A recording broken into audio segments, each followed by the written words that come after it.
Never up, never down. Bonjour à tous. Depuis 3 semaines, la guerre en Ukraine fait l'actualité et a bien sûr un impact sur nos marchés. Donc on a des prix qui ont fortement augmenté. Pour la récolte 2021, on a un blé qui a franchi un nouveau plus haut à plus de 400 €, presque 415 €, et en colza à plus de 900 €. Idem pour la 2022, on a eu des prix en forte augmentation. On parlera entre 300 et 330 sur le blé et entre 750 et 770 € tonne sur le colza. Mais au-delà de ça, on a surtout une très forte volatilité. C'est pour ça que de parler de prix, c'est compliqué aujourd'hui, parce qu'on a des variations quotidiennes qui sont de plus ou moins 25 € par tonne par jour, que ce soit sur la 2021, la 2022, le blé ou le colza. Voire des fois dans une même journée, le prix est capable de faire plus 20, moins 20, plus 20, moins 20 et plusieurs fois encore d'affilée comme ça. Donc c'est difficile de parler vraiment de niveau de prix. En tout cas, on est sur des très bons prix de par cette situation qui est en effet malheureuse. Globalement, si on prend les éléments au niveau de la situation concernant les céréales et le blé, on a un report de la demande sur le blé français puisqu'on n'a plus d'export d'origine ukrainienne, qui est quand même un exportateur important. L'Argentine, ils ont des disponibilités, mais aujourd'hui, ils sont fortement sollicités et donc ils ont des problèmes, je dirais que d'un point de vue logistique, c'est plutôt saturé. Et le blé américain qui est très cher. Donc tout ça fait une augmentation des prix et pourrait réduire nos stocks de blé français.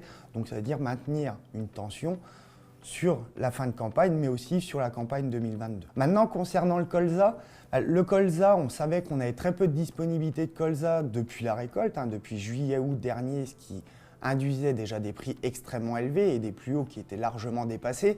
Mais aujourd'hui, de par l'Ukraine, qui est un gros producteur de colza, mais aussi un gros producteur de tournesol et d'huile de tournesol. En tout cas, avec deux produits avec de très faibles disponibilités, ça veut dire que les industriels vont devoir s'adapter. Soit le prix est trop élevé et ils rationnent, soit ils peuvent encore switcher sur du soja et de l'huile de palme, mais ça ne se fait pas comme ça, puisque ça veut dire qu'il faut qu'ils changent leur process, ce qui a un coût, ce qui met du temps. Beaucoup d'aliments sont alimentaires quand on utilise certaines huiles, ça veut dire que potentiellement ça peut changer le goût aussi, et donc il faut qu'ils puissent s'adapter. Et c'est ce qui fait que le prix a continué à augmenter. Quel est le niveau de prix où réellement on aura un rationnement?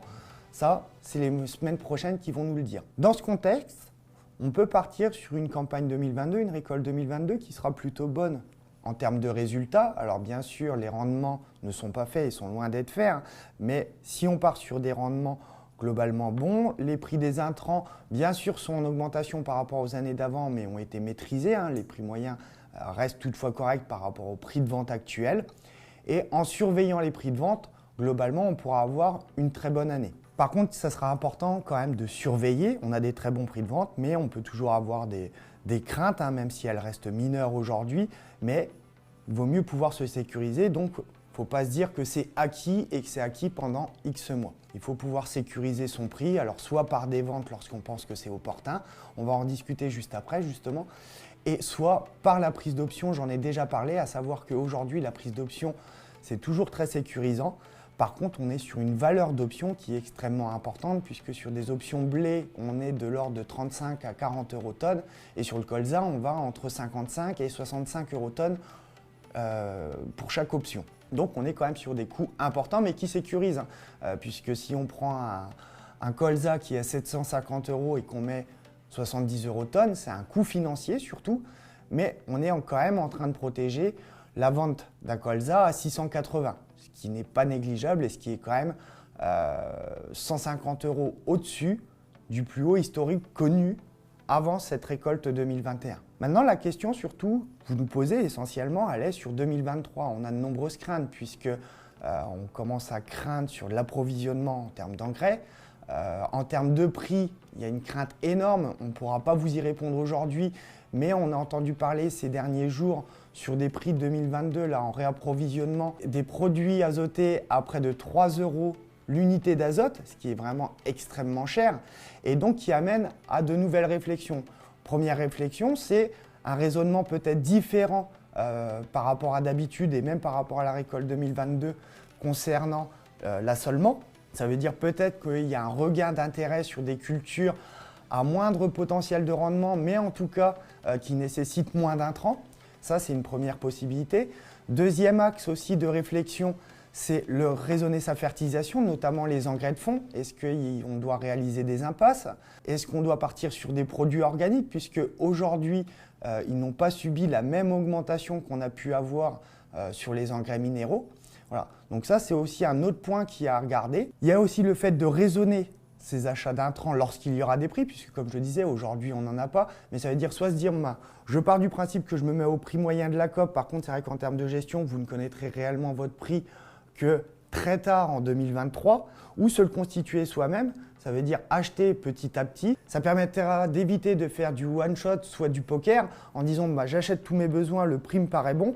Par contre, on ne sait pas si demain on sera à 3,50 € ou si on sera à 2 €.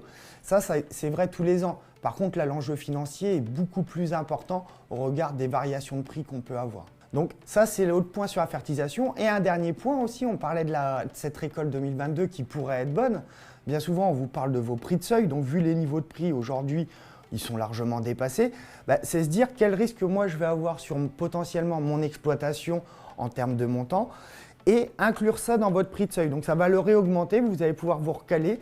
Globalement, ça veut dire quoi? Ça veut dire maximiser ses bénéfices sur 2022 pour pouvoir constituer une épargne de précaution suffisante qui vous permettra de mettre en place vos intrants 2023 puisque vous aurez besoin de trésorerie avec une augmentation de l'ensemble des charges. Pour l'instant, j'ai parlé des engrais, mais c'est vrai aussi au niveau du carburant. C'est vrai aussi au niveau des frais d'entretien. Ça sera vrai aussi avec les charges sociales, puisque 2021 a déjà été meilleur, 2022 pourrait être meilleur également. Donc voilà, c'est toute une augmentation de charges qu'on va avoir dans les années à venir. Et donc, le fait de maximiser ces gains sur 2022 avec des éléments tangibles et de réflexion pourront permettre de pouvoir avancer avec peut-être plus de sérénité. En tout cas, ce qu'on peut vous dire, ce qui est important, c'est toujours vrai, on le défend chaque année, mais dans ces contextes-là, c'est d'autant plus important, c'est vraiment de piloter son entreprise avec différents outils. Alors, on est là pour vous accompagner, on parle d'équilibre emploi-ressources, on parle de budget de trésorerie, on parle de prix de seuil, comme je vous en ai parlé juste avant. Et quand on parle de piloter, ça veut dire on le fait, mais ça va nécessiter aussi une mise à jour régulière en fonction de l'évolution des éléments qu'on va avoir et donc des hypothèses qu'on aura prises. En tout cas, on est là pour vous accompagner, l'ensemble des ingénieurs conseils. Donc surtout, n'hésitez pas à demander si besoin. D'autre part, CDER reviendra vers vous avec des éléments un peu plus factuels, par exemple, pour vous donner des éléments peut-être un peu plus concrets sur la réflexion dans votre assolement entre un niveau de marge, le niveau de charge et le niveau de prix dont on peut avoir besoin pour pouvoir, garder une efficacité technico-économique. Je vous remercie et à la prochaine fois. Feeling high, feeling low at the same time. Feels so right, then I'm wrong, hoping I'll be fine. But I get up, I always do.